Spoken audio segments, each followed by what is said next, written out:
Early Duneland history often focuses on the actions and achievements of men. This is even more apparent in the study of early immigrant history in Westchester Township.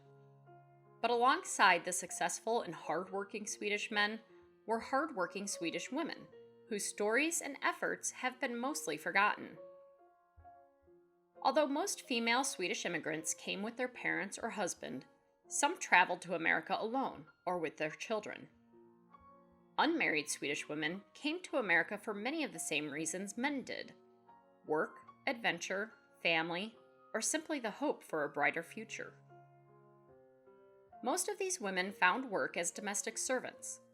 According to some accounts, pay was much higher in the US than in Sweden, and the opportunity to advance from one economic class to another appealed to many women.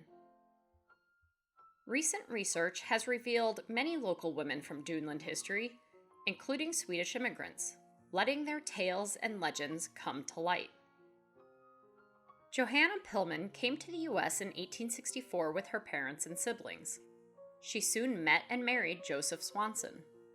Joseph owned and ran a general store and in 1886 became postmaster of Porter. After her husband's death, Johanna took over the general store and was named postmistress of Porter, the first woman to serve in that position in Westchester Township.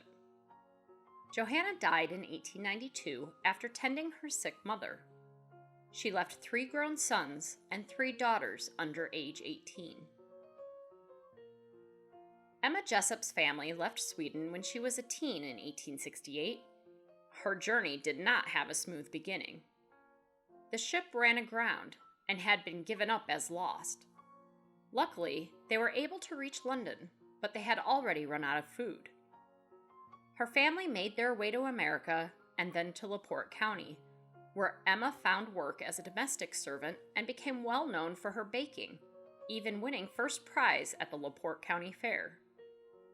She married Frank Anderson in 1872 and later established a home in Burdick.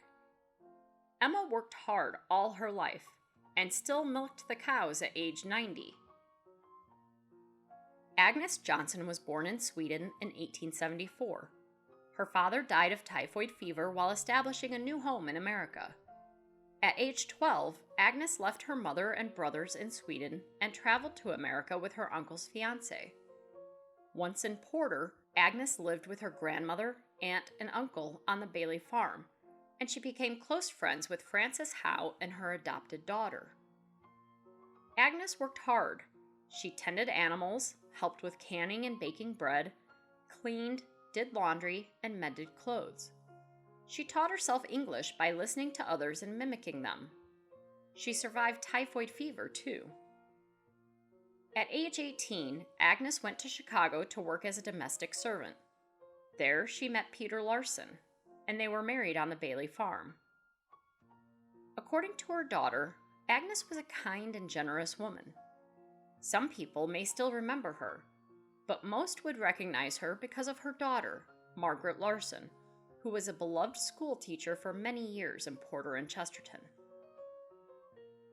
These are just some of the stories of local Swedish women, and many more deserve recognition and a place in Duneland's history. Although they lived in a time when women had few rights and little power, their hard work and generous spirits helped their families and their Swedish communities thrive. If you have stories or photos of local Swedish women, we would love to add them to our collection of local women's history. Thank you for watching. Tune in next week for another video about Duneland's Swedish immigrants.